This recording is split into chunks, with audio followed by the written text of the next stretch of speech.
Hi, and welcome to Terry Talks Movies. This time around, I've got a couple of adventure flicks for you. One's fantasy, the other one is science fiction, but a very different kind of science fiction. They're not the greatest movies in the world, but on the other hand, they are entertaining, and I watched them over the last 24 hours and had a good time with them. I thought I'd do something light like this because it's been a pretty weird and tiring week for the world. I'm not going to go into any details, but if you know, you know. And so I thought I'd do some things that are entertaining, adventure stuff, over-the-top stuff. So I probably should get started. I'm going to get started with the lesser of the two from my point of view. And this is the one that got me blocked by the director on Facebook because I told him to not engage with the critics and give them shit. It's not going to do him any good. And it was about this very movie. And it is Alex Proyas's Gods of Egypt. Egyptian mythology done as an adventure flick, and it's not bad for that.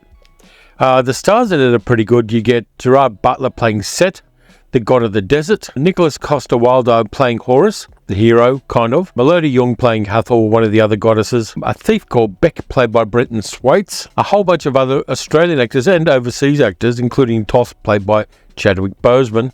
And Alex Proyas didn't like me telling him not to attack the critics, so he blocked me. This one is really weird in a lot of ways. It was made here in Australia, and it is Egyptian mythology, and Alex Proyas is an Egyptian Australian. And so it's his cultural history, in a sense, the mythology of his people. And obviously it's a passion project for him. It was made in Sydney, lots of green screen, lots of special effects stuff, where Horus, played by Nicholas Coster-Waldau, is blinded by his brother Set and cast aside so that Set can be the god of Egypt. Meanwhile, a thief called Beck, who has a beautiful girlfriend and goes on a little bit of an Orpheus thing, played by Brenton Thwaites, ends up stealing the missing eyes of Horus and returning one of them to him so that he can get revenge on his brother. Meanwhile, you've got the sun god Ra, played by Geoffrey Rush, sitting up on his chariot, towing the sun around the world, which is a flat earth, which is kind of interesting, and fighting off Apophis, the monster of chaos, which threatens the world every night. So basically, Geoffrey Rush sits up on his sky chariot, towing the sun around and zapping Apophis with his laser staff every night forever. Yeah, it's job security, but it's not the best job in the world. Yeah, this one's kind of fun. As you can see from that, I've got the 2D and the 3D version of it.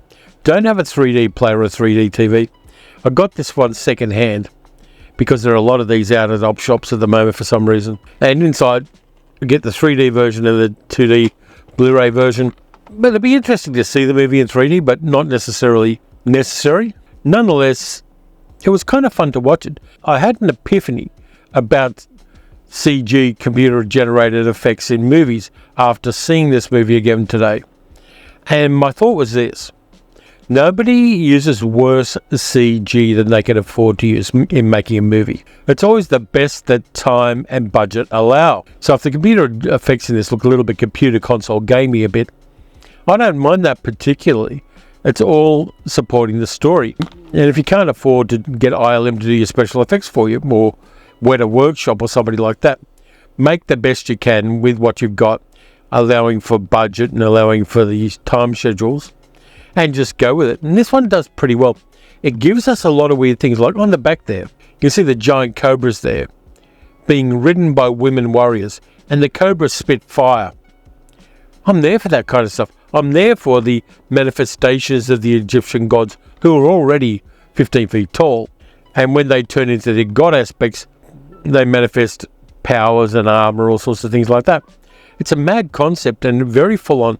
The movie starts with a voiceover from older Beck when he's a mature person, and he starts telling the story as he remembers it of how he and Horus fought against Set and saved the world.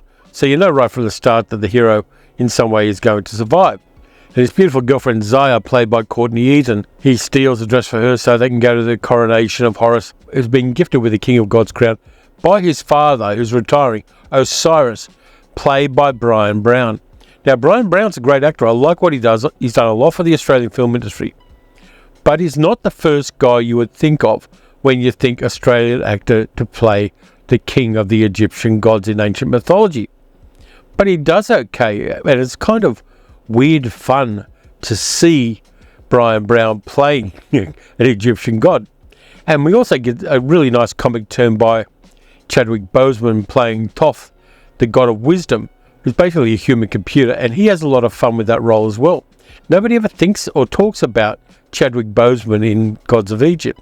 Now, as far as Gerard Butler's set, pretty much is the same character that he played in 300. Same broad Scottish accent, same over-the-top shouty delivery, same muscles, I suppose. And, yeah, it's no better or worse than he has to be. Nicholas Coster-Waldau does okay as Horus, though it does have a very similar arc to Thor in the first Thor movie. Yeah, a fallen son of a king who comes back and saves everything. It's got that kind of a character arc to it. But I think it kind of lowballs it a little bit, and having somebody who maybe is a little stronger theatrically would work in that kind of a role. But he's kind of a bit meh. Beck, played by Brenton Throyce, is okay. He's playing the ingenue hero. He's playing kind of like Sabu in Thief of Baghdad in a way. And there are a lot of parallels you can make between those two movies. Nonetheless, the special effects look great. They're ambitious is probably the best way to call it. Obviously computer-generated effects, but it's a mythological world. You know, if the computer-generated effects look a bit computer-generated, particularly when you've got gods flying around the sky bashing into each other and going up an enormous obelisk which is built to honour Set after he takes over the world, this movie I look more kindly upon than I did when I first saw it back in the day. If you allow the movie to settle at its own level and just go with the adventure and go with the swashbuckling and go with the visual creativity of it, you're going to have a good time with this one. It's a more fun movie than I thought it was. The fact that the gods bleed gold and are 15 feet tall is kind of interesting. There's a lot of good use of forced perspective in this movie as the gods interact with the much smaller human beings. It takes a lot of planning to do that kind of thing, and the movie does well with that. We also get to see the afterlife, which is kind of fun, and you get Anubis taking people to the afterlife. Set changes the rules for the afterlife, saying to people, basically, you've got to buy your way into the afterlife now, or your soul gets destroyed, but if you can afford to, you go to the afterlife.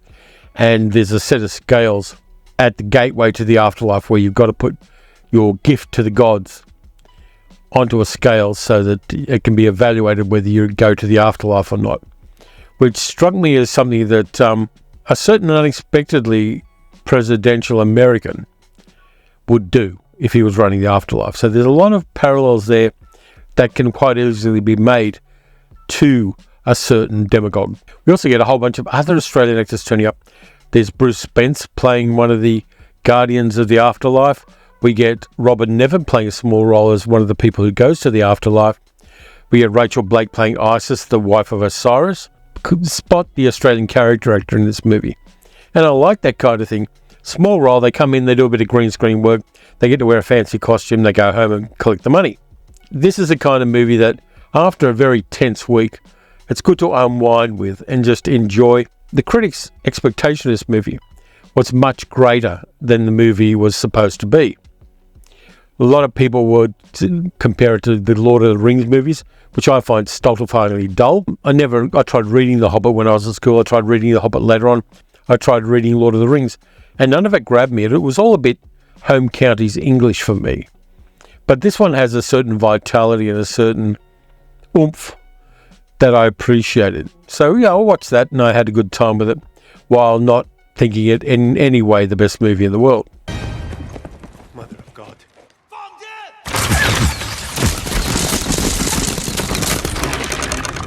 Then I watched another one, a Chinese-American co-production, which is a fantasy, but it's also science fiction because the creatures in this movie came down from the sky and started reproducing and have a weird reproductive cycle with a queen, and every 60 years they attack. This movie didn't get a lot of love when it came out because, apart from anything else, Matt Damon does a pretty ropey Irish accent in it. It's a movie called Great War. It was directed by Zhang Yimou, a big epic Chinese adventure film with Matt Damon. The supporting cast is pretty good. Jing Tian plays Commander Lin Mai, who's a female commander of the Nameless Order. I mean, this is mythology, but it is set about 1050 AD when China had built the Great Wall. And at the start of the film, it tells us that it's 5,500 miles long, and it took 1,700 years to build the wall. And for that 1,700 years, every 60 years, an enemy called Tao Ti attacks China from the north and the west. And Tao Ti are these giant lizard-like creatures with big buggy eyes and 2 eyes on their shoulders, which is one of their vulnerable points. And as the movie progresses and we get attacked by the Tao Ti on the Great Wall, the Nameless Order realizes that the Tao Ti are evolving and becoming more intelligent and becoming more crafty and becoming therefore more of a threat. And so there's this enormous military bastion built on the Great Wall of China, which has a whole bunch of things, including women who bungee jump off the wall carrying enormous spears, which they then spear the Tao Ti with.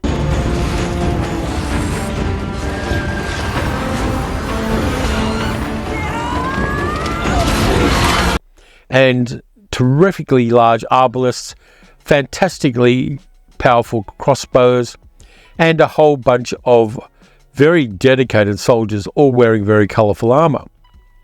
And into this come 2 Westerners, a guy called William, played by Matt Damon, who's an Irish mercenary, and his mate Pero, played by Pedro Pascal, who's a Spanish mercenary. They arrive from the north and west, and William has cut off the hand of a Tao Ti and brings it with him to see if he can find out what the hell it is.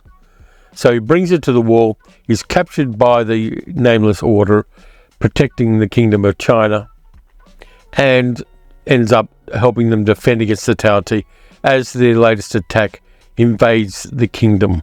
And while they're on the wall, they meet a Westerner who's been there for 25 years, who called Sir Ballard, played by Willem Dafoe, who came to China trying to find the secret of black powder, gunpowder.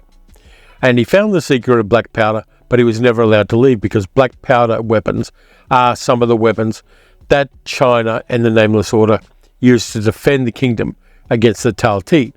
And they don't want anyone else getting this weapon. And I can understand why. It was a powerful weapon at the time. This movie has a surprisingly epic scale. There are tons of armoured soldiers around. There are the crane women who bungee jump off the wall to stab the Tao Ti. There are enormous arbalists launching great big metal balls that set on fire. There are endless CGI hordes of Tao Ti running down valleys at people, and they're quite a nasty monster. The CGI work on it is pretty damn good for the time, and the monsters have a certain presence of their own because they've got a queen and because they have different styles of monster and because they're a really good enemy for the Nameless Order and the Kingdom of China.